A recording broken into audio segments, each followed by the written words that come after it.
Hello friend, welcome to my channel JD science classes में आप सभी का स्वागत है।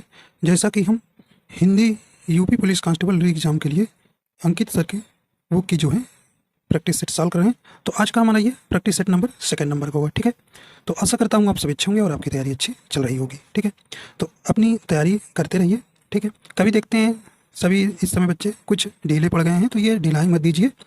ठीक है, तो पहले से तैयार रहेंगे तो अच्छी बात रहेगी, नहीं तो डेट आएगी तो एक ज़्यादा ज़्यादा डेट आने से पहले आपको 20 से 1 माह तक ही मिलेगा। ठीक है, तो तैयारी करते रहिए, डेट कभी भी आएगी। ठीक है, तो तैयारी पहले से रहेगी तो ना ही आपको कोई जल्दबाजी होगी, ना ही कोई दिक्कत होगी। ठीक है, चलिए भी देखते हैं। देखिए, पहला प्रश्न है,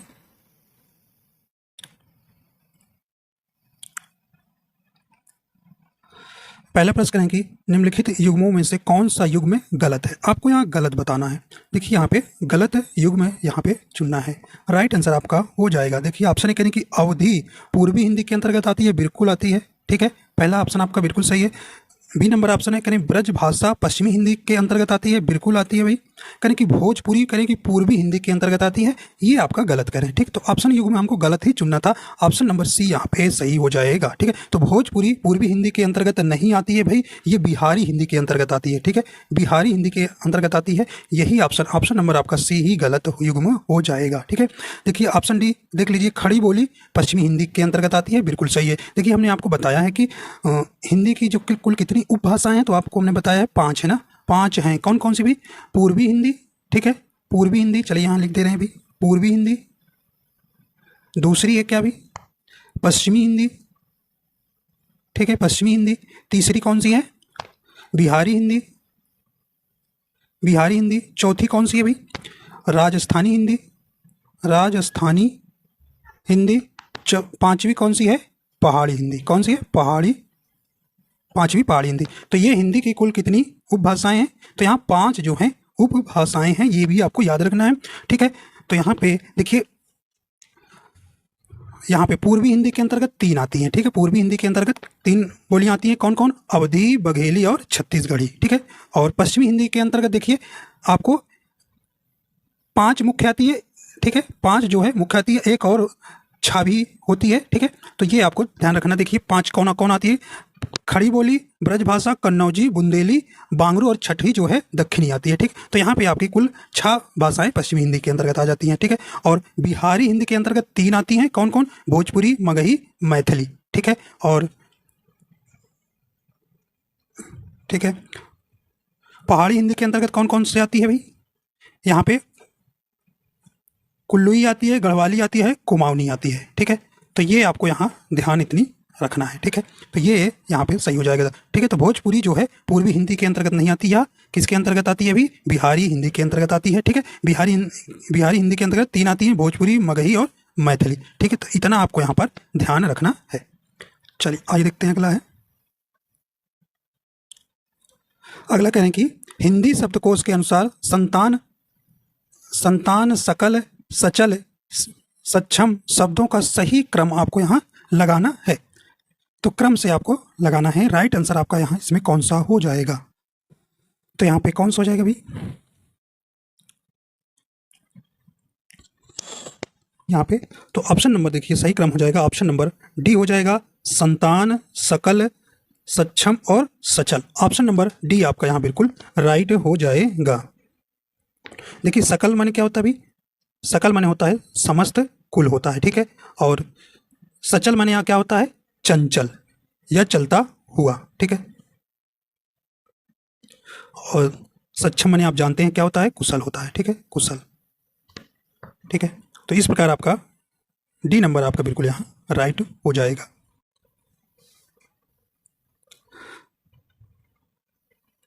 अगला प्रश्न कह रहे हैं कि मंदाकिनी की जलधारा अजस्र रूप से प्रवाहित हो रही थी, रेखांकित भाग का शुद्ध रूप है। तो यहाँ पे राइट आंसर हो जाएगा आपका, तो यहाँ पे देखिए रेखांकित का ये शुद्ध कर रहे हैं कि अजस्र का रूप शुद्ध कौन सा हो जाएगा इसमें? ऑप्शन नंबर सी हो जाएगा, अजस्र हो जाएगा। ठीक है, अजस्र यहाँ पे शुद्ध हो जाएगा। ऑप्शन नंबर सी आपको यहाँ सही ऑप्शन हो जाएगा। ठीक है, देखिए अजस्र मान क्या होता है भाई? निरंतर चलने वाली क्या होती है?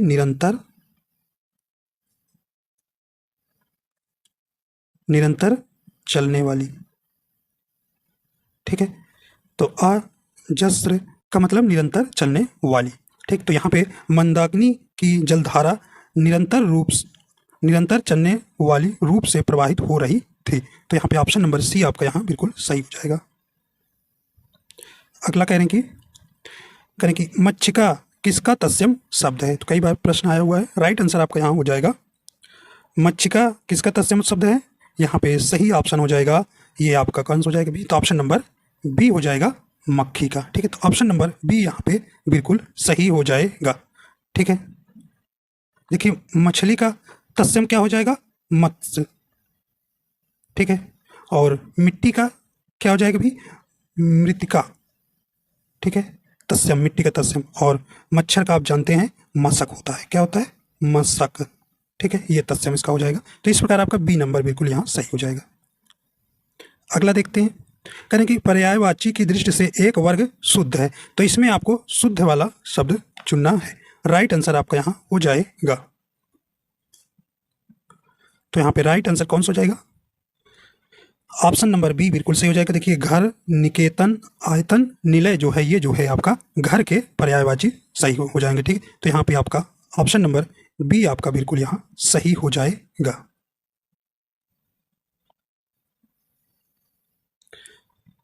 अगला है कौन सा गलत युग्म है?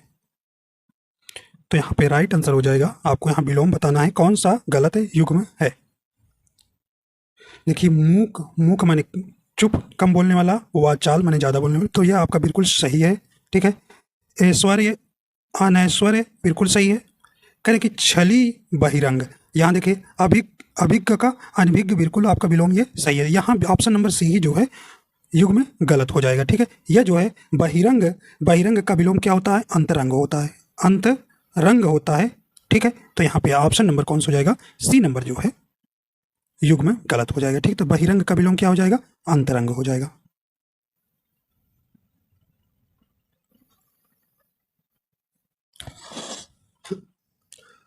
अगला प्रश्न है कि कृष्ण विष्णु अविनाशी किस शब्द के अनेकार्थी हैं?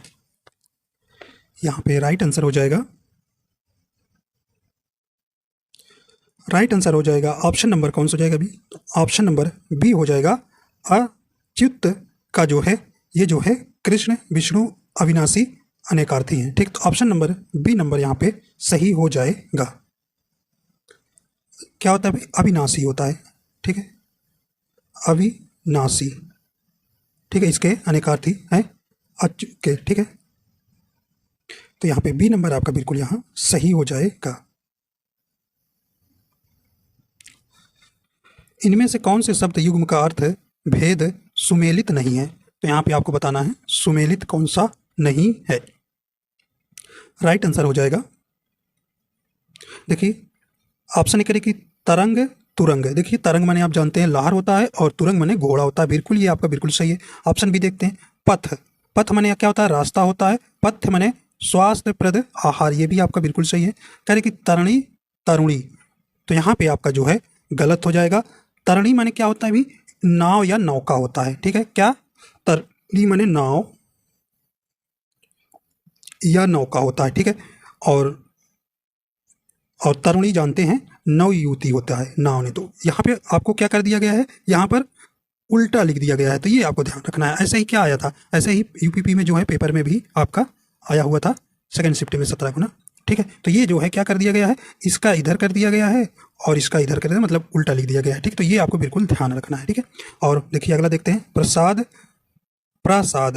तो प्रसाद क्या हो जाएगा? अनुग्रह हो जाएगा, और प्रसाद क्या हो जाएगा? भवन हो जाएगा। ये भी आपका बिल्कुल सही है। तो ऑप्शन नंबर सी आपका ऑप्शन जो है क्या हो जाएगा भाई?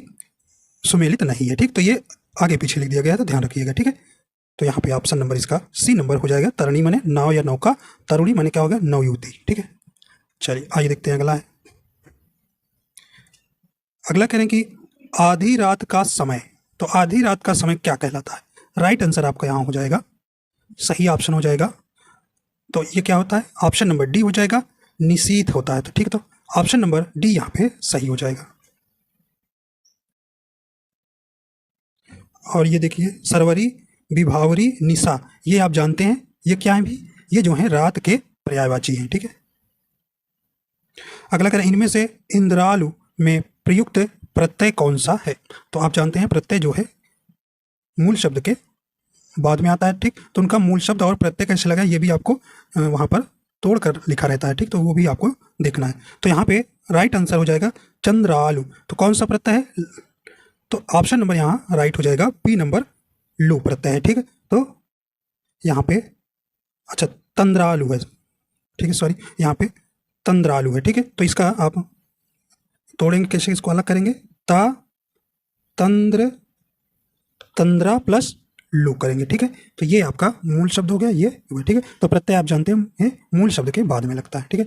तो यहाँ पे ऑप्शन नंबर बी आपका बिल्कुल सही हो जाएगा। अगला देखिए, इनमें से छाया शब्द का बहुवचन क्या होगा? राइट आंसर आपका हो जाएगा, तो यहाँ पे सही ऑप्शन आपका यहाँ पे कौन सा हो जाएगा भी? तो ऑप्शन नंबर इसका कौन सा हो जाएगा? ऑप्शन नंबर ए हो जाएगा। छाया का बहुवचन क्या होता है? छाया ही होगा, ठीक। तो ऑप्शन नंबर यहाँ ए नंबर आपका बिल्कुल यहाँ राइट हो जाएगा। आइए यहाँ पे कुछ देख लेते हैं जो हमेशा जो है बहुवचन में ही प्रयोग होते हैं। कुछ जो है शब्द जैसे सदैव जो है बहुवचन में प्रयोग होते हैं, जैसे आपका प्राण हो गया, ठीक है, पूछा गया प्रश्न है। दर्शन हो गया, ठीक है, ये बहुवचन है, हमेशा जो है बहुवचन में प्रयोग होते हैं, ठीक है। दर्शन हो गया। आंसू, ठीक है, आंसू। होश, होश हो गया। बाल हो गया, ठीक है। हस्ताक्षर हो गया, हस्ताक्षर। समाचार हो गया, समाचार हो गया। दाम हो गया, ठीक है। अछत, ठीक है।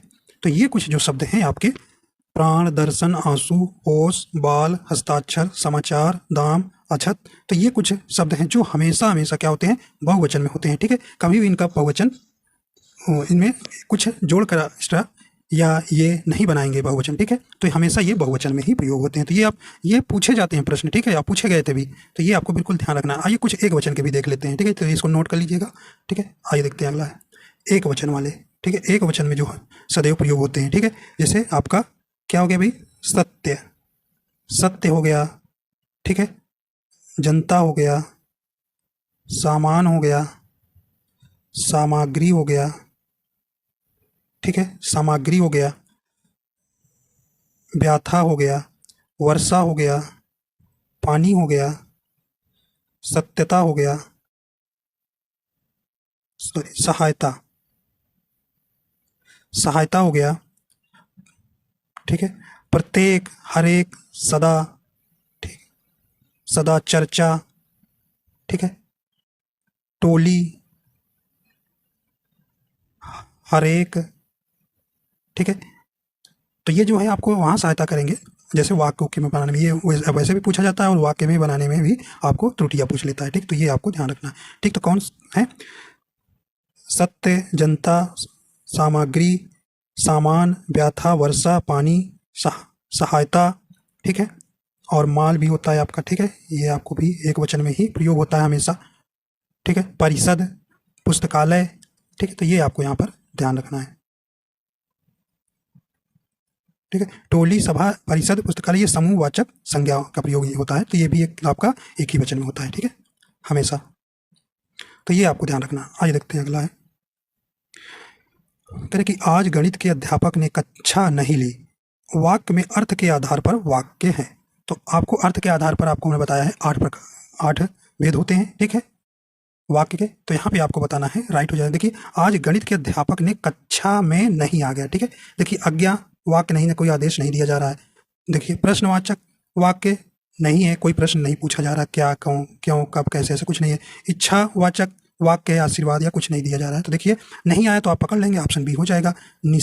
निषेधवाचक वाक्य हो जाएगा, ठीक है। तो आज गणित के अध्यापक ने कक्षा नहीं ली, वाक्य के अर्थ के आधार पर वाक्य है, ठीक। तो ऑप्शन बी सही हो जाएगा। अगला देखते हैं, कह रहे कि लिंग की दृष्टि से दही क्या है? तो आप जानते हैं इसको अच्छी तरह से, दही क्या है भी, स्त्रीलिंग है या पुल्लिंग हो जाएगा। तो ऑप्शन नंबर आपका कौन सा हो जाएगा? यहाँ पे सही ऑप्शन हो जाएगा।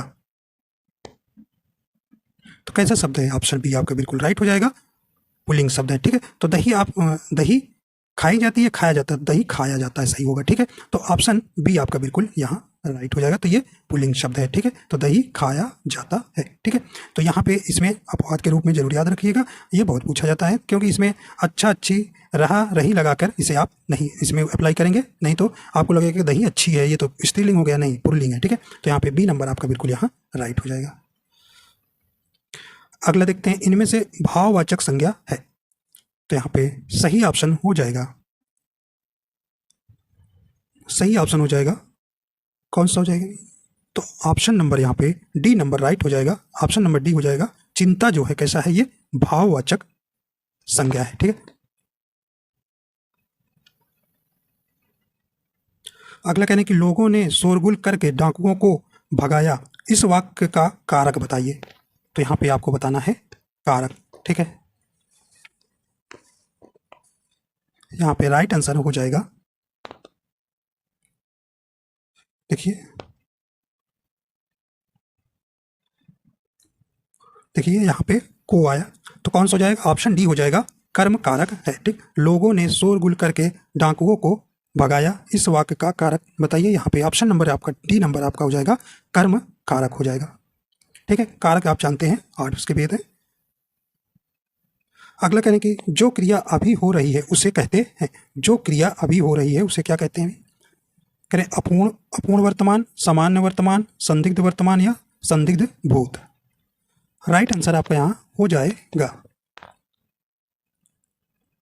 तो कैसा होगा? जो जो जो क्रिया अभी हो रही है, जैसे राम खाना खा रहा है, राम स्कूल जा रहा है, तो कैसा है? ये अपूर्ण वर्तमान है, ठीक है। अपूर्ण वर्तमान है, तो ऑप्शन ए आपका बिल्कुल यहाँ राइट हो जाएगा, ठीक है। तो ये आपको ध्यान रखना है। तो आप जानते हैं काल को 3 भागों में बांटा गया है, वर्तमान काल, ठीक है, वर्तमान काल के 6 भेद में, ठीक है, भूतकाल को भी 6 भेद में बांटा गया है, और भविष्य काल को 3 भेद में, ठीक है। भविष्य काल को 3 में याद रखिएगा, समान भविष्य, संभाव्य भविष्य और हेतु हेतुमत भविष्य, ठीक है। तो ये आपको यहाँ पर ध्यान रखना है। आइए देखते हैं अगला है, करें कि रोगी चल नहीं सकता का भाववाच्य में रूपांतरण क्या होगा? तो आप जानते हैं वाच्य जो है 3 है, कर्तृवाच्य, कर्मवाच्य और भाववाच्य, ठीक है। तो देखिए रोगी चल नहीं जिसमें आता है वो आप कौन सा भाववाच्य होता है? तो यहाँ आपको क्या बताना है, भाववाच्य में रूपांतरण क्या होगा? राइट आंसर हो जाएगा, तो देखिए, तो यहाँ पर राइट आंसर कौन सा हो जाएगा अभी? देखिए रोगी से चला नहीं जाता, तो जिसमें नहीं आए, असमर्थता हो, वहाँ भाववाच्य होता है। तो ऑप्शन नंबर ए आपका हो जाएगा, रोगी से चला नहीं जाता, ठीक है। तो अब सही ऑप्शन हो जाएगा ए नंबर, रोगी चल नहीं सकता, इसका भाववाच्य होगा रोगी से चला नहीं जाता। अगला देखते हैं, कहने की अफसोस मैं नहीं जा सका, रेखांकित शब्द के अव्यय का प्रकार बताइए। तो आपको अव्यय का यहाँ पर प्रकार चुनना है, अव्यय का प्रकार चुनना है, ठीक है। तो यहाँ पे राइट आंसर हो जाएगा, तो कैसा है भी यहाँ पे ऑप्शन नंबर देखिए, अफसोस कह रहे हैं तो संबंध सूचक अव्यय नहीं है, ठीक। अव्यय जो जानते हैं आप 4 प्रकार के होते हैं, ठीक है। शोक सूचक अव्यय है या आश्चर्य सूचक अव्यय है, ऐसा कुछ नहीं। हर्ष सूचक, देखिए खुशी प्रसन्नता नहीं दिखाई दे रही है, तो ऑप्शन बी आपका सही हो जाएगा, शोक सूचक अव्यय है, ठीक। तो ऑप्शन नंबर बी यहाँ पे सही हो जाएगा। कभी आ जाए, त्राही आ जाए, हाय, तो ये क्या हो जाएंगे? शोक सूचक अव्यय के अंतर्गत आएगा, ठीक है। तो अफसोस मैं नहीं जा सका में क्या है? शोक सूचक अव्यय है। अगला है, निम्नलिखित वाक्य में क्रिया विशेषण युक्त वाक्य कौन सा है? तो आपको हमने बता रखा है क्रिया विशेषण के कितने प्रकार की होती है? 4 प्रकार की होती है। कौन कौन सी भी? स्थानवाचक, कालवाचक, रीतिवाचक, परिमाणवाचक, ठीक है। तो ये 4 आपको ध्यान रखना है, ठीक। इससे प्रश्न जरूर पूछे जाते हैं। तो यहाँ पे राइट आंसर हो जाएगा, तो कहने की क्रिया विशेषण युक्त कौन सा है? राइट आंसर आपका कौन सा हो जाएगा भी यहाँ पे? राइट आंसर हो जाएगा ऑप्शन नंबर यहाँ पे सी नंबर हो जाएगा, हवा धीरे धीरे बह रही है,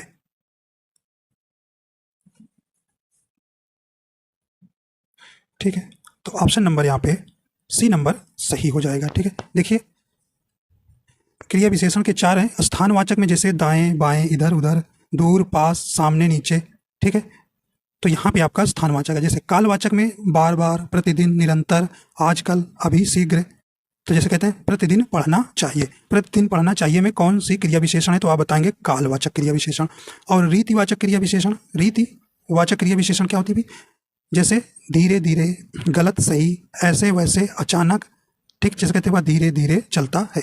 तो यहाँ पे कौन सी है? रीतिवाचक क्रिया विशेषण है, ठीक है।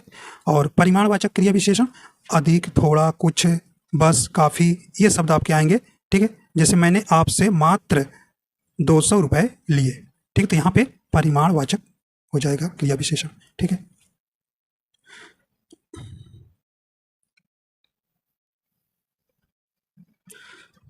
अगला कहने की अछौहिड़ी का संधि विच्छेद है। यहाँ पे राइट आंसर हो जाएगा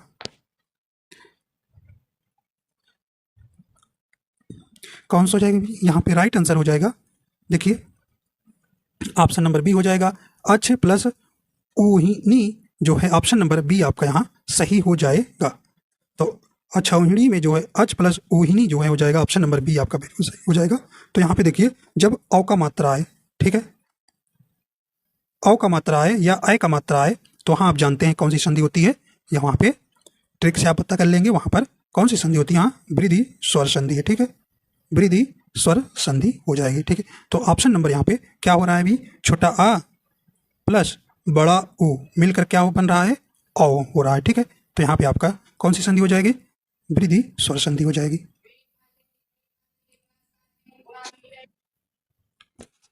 अगला करें कि अनायास में समास है, तो यहाँ पे राइट आंसर हो जाएगा कहने द्विगु समास, नद्य या द्वंद्व या कर्मधारय समास।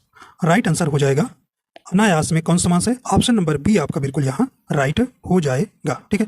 देखिए नद समास क्या होता है? जिस समास में पहला पद निषेधात्मक हो उसे नद तत्पुरुष समास कहते हैं, ठीक। जैसे अनाचार, तो आचार हो जाएगा, ना आचार हो जाएगा। अनुचित में ना उचित हो जाएगा, और अनभिज्ञ जो है ना अभिज्ञ हो जाएगा, ठीक। तो अनाचार, अनुचित, अनभिज्ञ जो है इसके एग्जाम्पल हो जाएंगे, उदाहरण हो जाएगा, ठीक। तो ऑप्शन नंबर बी आपका बिल्कुल सही हो जाएगा, ठीक है। द्विगु समास आप जानते हैं क्या होता है, इसमें जो है पहला पद क्या होता है? संख्या वाची होता है, जैसे नवरत्न, त्रिफल, चौराहा, ठीक है। और द्वंद्व समास में आप जानते हैं दोनों पद क्या होते हैं? प्रधान होते हैं, ठीक। कर्मधारय समास आप जानते हैं ऐसा समास जिसमें प्रथम पद क्या हो? विशेषण हो, अंतिम पद संज्ञा या विशेष हो, उसी को हम कर्मधारय समास कहते हैं, ठीक। तो समास जो है 6 भेद है, ठीक है। अगला कहने की निम्नलिखित में से लोकोक्ति चुनिए। यहाँ पे आपको लोकोक्ति कौन सी है ये चुनना है, ठीक है। देखिए लोकोक्ति क्या होती है? लोकोक्ति अपने में पूर्ण होती है तथा वह स्वतंत्र होती है, ठीक है। तो ऑप्शन नंबर कौन सा हो जाएगा यहाँ पे? ऑप्शन सी आपका बिल्कुल सही हो जाएगा। कहाँ राजा भोज, कहाँ गंगू तेली, ये जो है आपकी क्या है? लोकोक्ति है, ठीक। तो ऑप्शन नंबर सी नंबर सही हो जाएगा, ठीक। देखिए मुहावरा का क्या होता है? मुहावरा जो है शब्दों के ऐसे समूह को कहते हैं जो प्रचलित अर्थ को छोड़कर दूसरे अर्थ को व्यक्त करता है, उसी को मुहावरा कहते हैं, ठीक। तो ऑप्शन यहाँ पर लोकोक्ति आपसे चुनने का कहा है, तो ऑप्शन सी सही हो जाएगा। अगला प्रश्न कहने की निम्नलिखित में से कौन सा विकल्प विराम भेद और उसके चिन्ह को सुमेलित नहीं करता है? तो नहीं वाला आपको यहाँ बताना है। राइट आंसर आपका यहाँ हो जाएगा, देखिए पूर्ण विराम बिल्कुल आपका सही है, अल्प विराम बिल्कुल सही है, कहने की योजक चिन्ह इस तरह ये तो लाघव चिन्ह हो गया, तो यही आपका क्या हो गया? गलत हो गया। तो ऑप्शन सी आपका बिल्कुल यहाँ सही हो जाएगा। देखिए नहीं वाला बताना था। उद्धरण चिन्ह बिल्कुल आपका सही है। तो योजक चिन्ह तो ऐसे होता है ना, योजक चिन्ह कहाँ होता है? दो शब्दों को जोड़ने के में प्रयोग होता है, ठीक है, जैसे माता पिता के बीच में, ठीक है। तो यहाँ पे आपको द्वंद्व समास में योजक चिन्ह देखते हैं लगा रहता है, ठीक है। तो यहाँ पे योजक चिन्ह जो है ये नहीं है, लाघव चिन्ह हो जाएगा, ठीक है। तो ऑप्शन सी आपका बिल्कुल यहाँ सही हो जाएगा, सुमेलित नहीं है। अगला है निम्नलिखित में से कौन सा मिश्र वाक्य है? तो यहाँ पे आपको बताना है मिश्र वाक्य हो जाएगा।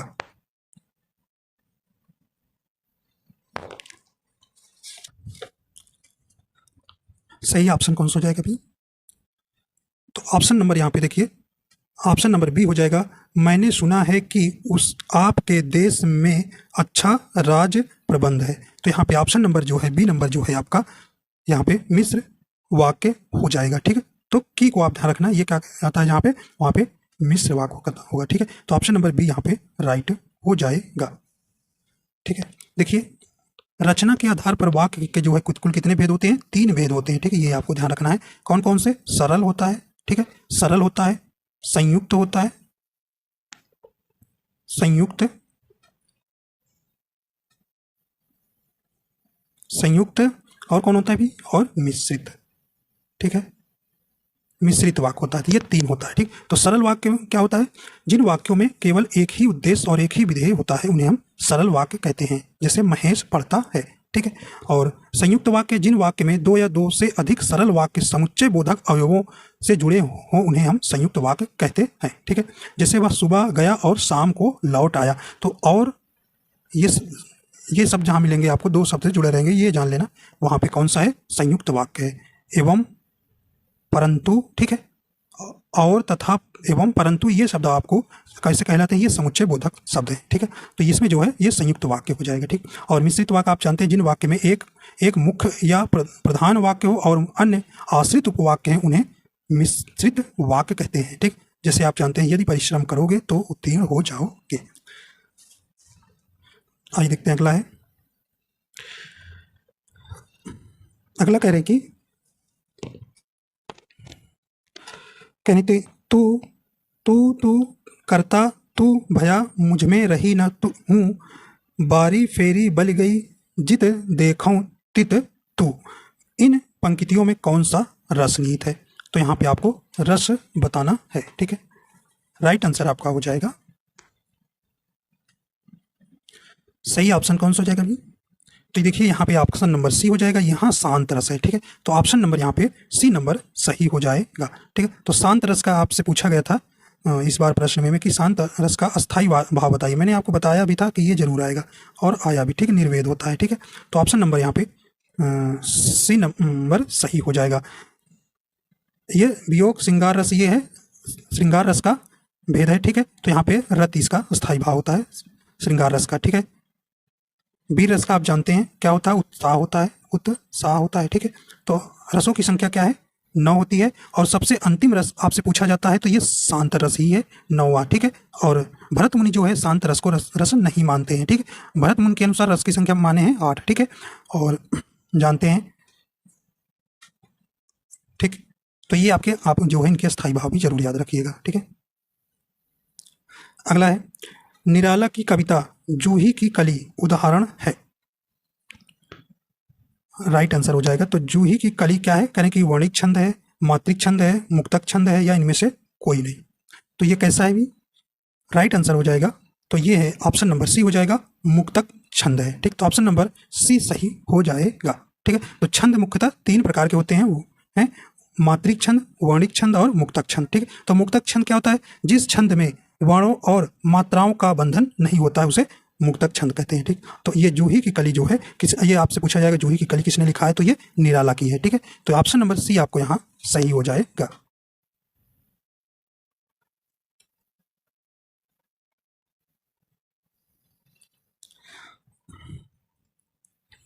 अगला कहने की तरनी तनुजा तट तमाल तरुवर बहु छाए झुके कूल सो जल परसन हित मनहु सुहाए।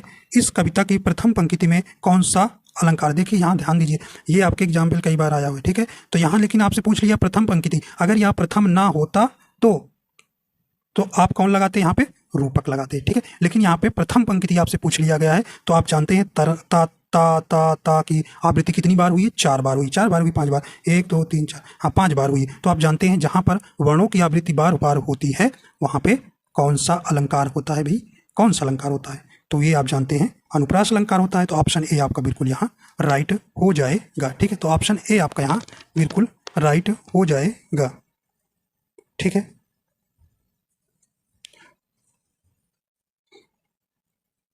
ठीक, तो यहाँ पे अच्छा ठीक है, तो यहाँ पे मनहु आया, अगर दूसरे में पूछेगा तो कौन सा अलंकार हो जाएगा यहाँ? अच्छा, उत्प्रेक्षा अलंकार होता है। ठीक है, तो जनु जानो जनहु मानो मनहु जहाँ आता है आप जानते हैं उसमें क्या होता है? उत्प्रेक्षा अलंकार होता है। अगर यहीं आपसे पूछ लेता दूसरी पंक्ति में क्या है तो आप बताते उत्प्रेक्षा अलंकार। आपसे प्रथम पंक्ति पूछा गया। ठीक है, तो ता की आवृत्ति आने पर वर्णों की आवृत्ति बार बार जहाँ होती है वहाँ आप जानते हैं अनुप्रास अलंकार होता है। ठीक है, तो ऑप्शन नंबर आपका यहाँ ए नंबर सही हो जाएगा। ठीक, तो यमक अलंकार आप जानते हैं, यमक अलंकार जहाँ एक ही शब्द कई बार आए और उनका अर्थ अलग अलग हो, वहाँ यमक अलंकार होता है। रूपक अलंकार क्या होता है? जहाँ पर उपमेय और उपमान में कोई अंतर ना दिखाई दे, जहाँ उपमेय ही उपमान मान लिया जाए, वहाँ रूपक अलंकार होता है। ठीक है, इसके जो है उपमेय और उपमान के बीच ये योजक चिन्ह लगा रहता है, आप पहचानेंगे। जैसे चरण कमल बंधो हरिराई में कौन सा अलंकार है, तो आप बताएंगे रूपक अलंकार। ठीक है,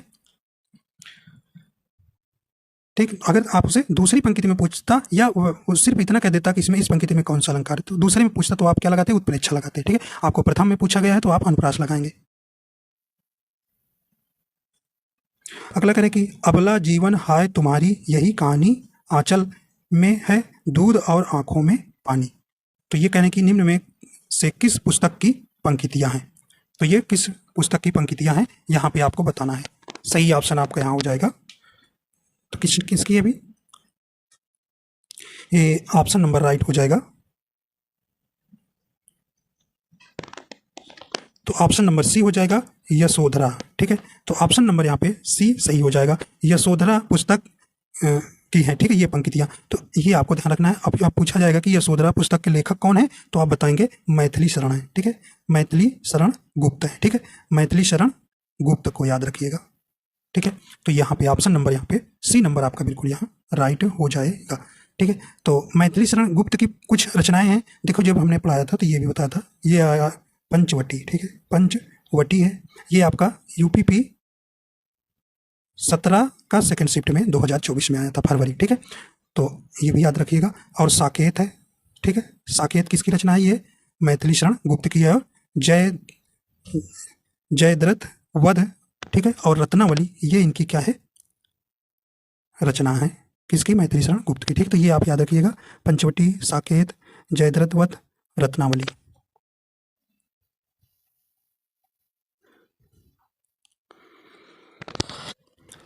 अगला कहना कि मैथिली शरण गुप्त ने नहीं लिखा है, तो अभी आपको बताया गया था कौन नहीं लिखा है। राइट आंसर आपका यहाँ हो जाएगा। देखिए, साकेत लिखे हैं, जयद्रथ वध लिखे हैं, यशोधरा लिखे हैं, पंचवटी लिखे हैं। लेकिन देखिए, कमायनी जो है इनकी रचना नहीं है। कमायनी के लेखक कौन है? ये प्रसाद जी हैं, जयशंकर प्रसाद हैं। ठीक है, जयशंकर प्रसाद की है। ठीक है, तो जयशंकर प्रसाद की रचनाएं पूछी जाती है बहुत ज़्यादा। तो आप जानते हैं, जैसे झरना हो गई, झरना, आंसू। ठीक है, झरना, आंसू, प्रेम पथिक। ठीक है, स्कंदगुप्त, एक घूंट। ठीक है, छाया, कंकाल, तितली, इरावती। ये इनके देखिए, कंकाल, तितली, इरावती, ये इनके उपन्यास है। ठीक है, तो ये आपको ध्यान रखना है। ठीक है,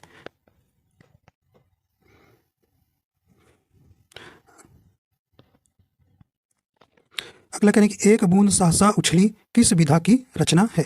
तो ये किसकी है? राइट आंसर हो जाएगा, एक बूंद सहसा उछली किस विधा की रचना है? ये ऑप्शन नंबर ए हो जाएगा, यह यात्रा वृतांत है। ठीक, ऑप्शन नंबर ए आपका बिल्कुल यहाँ सही हो जाएगा। एक बूंद सहसा उछली किसकी रचना है? ये अज्ञेय जी का। देखिए, अज्ञेय जी की रचना है जो है आपसे पूछा जाता है। ठीक है, तो ऑप्शन नंबर ए आपका बिल्कुल यहाँ राइट हो जाएगा।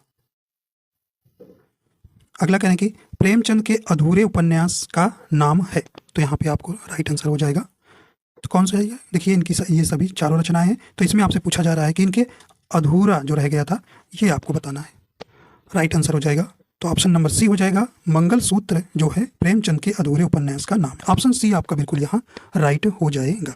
ठीक है, देखिए, इनका जन्म स्थान पूछा जाता है, तो ये 1880 में जो है 31 जुलाई को। ठीक है, 31 जुलाई 1880 में जो है कहाँ हुआ था? ये वाराणसी के लमही में हुआ था। ठीक है, लमही ग्राम में हुआ था। ठीक, तो ये आपको ध्यान रखना। इनके उपनाम इनका क्या था? धनपत राय। पूछा जाता है धनपत राय को और किस नाम, प्रेमचंद को और किस नाम से जाना जाता है? तो ये धनपत राय। इन्हें ये जरूर याद रखिएगा। ठीक है, तो ये आपको ध्यान रखना है। ठीक, तो इनके जानते हैं विभिन्न रचनाएं हैं, जैसे रंगभूमि हो गया, कायाकल्प हो गया, निर्मला हो गया, गबन हो गया, कर्मभूमि हो गया, गोदान हो गया। ठीक है, तो ये आपको इनको ध्यान रखना है। तो आइए देखते हैं, अगला प्रश्न है। अगला करें कि इनमें से हिंदी के किस साहित्यकार को ज्ञानपीठ पुरस्कार मिला है? तो यहाँ पे राइट आंसर आपका यहाँ हो जाएगा। सही ऑप्शन कौन सा हो जाएगा? तो ऑप्शन नंबर डी हो जाएगा, सुमित्रा नंदन पंत को जो है चिदम्बरा के लिए। ठीक है, चिदम्बरा के लिए जो है इनको जो है पुरस्कार मिला था सुमित्रा नंदन को। ठीक है, तो ये प्रकृति के सुकुमार भी कहे जाते हैं। ठीक, तो ये आपको यहाँ पर याद रखना है। ठीक, तो ज्ञानपीठ पुरस्कार प्राप्त किया है कौन? सुमित्रा नंदन पन्त। ठीक, तो ऑप्शन नंबर डी आपका बिल्कुल यहाँ राइट हो जाएगा। ठीक, तो ज्ञानपीठ पुरस्कार जानते हैं इसकी स्थापना कब हुई थी? 1961 में हुई थी। ठीक है, 1961 में हुई थी। और 1965 में सर्वप्रथम किसको दिया गया था? ये जी शंकर कुरूप को, जी शंकर कुरूप को दिया गया था। ठीक है, तो ये आपको ध्यान रखना है। तो ये आप, ठीक है, और किस भाषा के लिए पूछा जाता है? तो मलयालम भाषा के लिए। ठीक है, तो इतना आपको यहाँ ध्यान रखिएगा। ठीक है, तो इसी पर आपको रोकते हैं। आगे गद्यांश है तो आप यहीं पर इसको यहीं तक करेंगे। ठीक है, तो 5 प्रश्न आप जानते हैं गद्यांश के आएंगे। ठीक है, तो इस प्रकार आपको यहाँ पर पूरा होता है। ठीक है, तो आशा करता हूँ ये आपको पसंद आया तो लाइक एंड शेयर कर दीजिएगा। अगर आप हमारे चैनल पर नए हैं तो चैनल को सब्सक्राइब कर लीजिएगा। वीडियो देखने के लिए आपको बहुत बहुत धन्यवाद।